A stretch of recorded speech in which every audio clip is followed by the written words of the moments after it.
నీ కష్టం ఏముంది? ఇట్లాగే వాడు మెడికల్ కాలేజీలు వచ్చినాయి అమ్మేద్దామంటాడు. దేనికి అమ్మేస్తే నష్టం ఏంటి అని మాట్లాడుతున్నారు తెలుగుదేశం వాళ్ళు. నష్టం కాక ఏంటి లాభం? ప్రైవేట్ కాలేజీ అంటే డాక్టర్లను అందించే కాలేజీ ఒకటే కాదు, మెడికల్ కాలేజీ. హాస్పిటల్ ఉంటుంది. 4,00,000 చెప్పారు. 300 పడకల ఆసుపత్రి ఉంటుంది.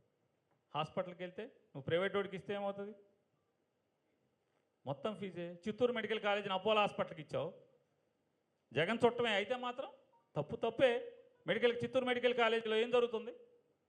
చిత్తూరు గవర్నమెంట్ హాస్పిటల్ని అపోలో హాస్పిటల్కి ఇస్తే అపోలో హాస్పిటల్ తీసుకున్నటువంటి మొదటి సంవత్సరమే హాస్పిటల్లో మంచాలు ఎట్టా ఉన్నాయి, మంచాలు కొత్త ఏం కావాలి, దుప్పట్లు ఏం కావాలి, డాక్టర్లు తక్కువ ఏమన్నారు, లేకపోతే ఏమేమి ఎక్విప్మెంట్ కావాలి పరీక్షలు చేయటాకని చెప్పి వాళ్ళు ఆలోచించలా. మెడికల్ కాలేజీ పెట్టాలంటే ఏమేం కావాలని చూసుకుని మెడికల్ కాలేజీ పెట్టుకున్నారు. అపోలో హాస్పిటల్ చిత్తూరులో కావాలని మీరు వెళ్ళి చూసుకోవచ్చు. ఎవరైనా ఏం చేస్తున్నారు? ఫ్రీగా ఎవరికైనా అన్ని వేల కోట్లు సంపద ఉందని చెప్పి అపోలో హాస్పిటల్ గవర్నమెంట్ స్కూల్ తీసుకుని ఏమన్నా నే పుట్టిన జిల్లా అని చెప్పి ఏమన్నా ఉద్ధరిస్తాకేమైనా చేస్తున్నారా? లేదే, పచ్చి వ్యాపారం చేస్తున్నారు దాని మీద. అపోలో హాస్పిటల్లో వైద్యం డబ్బులకి ఏమనంటే గొప్పగా చెప్తున్నారు. సర్వీస్ ఛార్జెస్ అంట.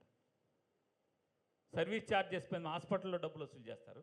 మెడికల్ కాలేజీలోనేమో అపోలో బ్రాండ్ మీద 3 కోట్లకి సీట్ అమ్ముకుంటారు.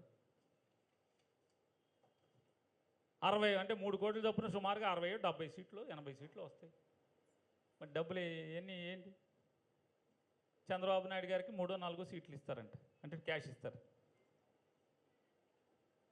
అంటే నాకేంటి దీంట్లో అని చెప్పినటువంటి ఎంతసేపు ఆలోచన.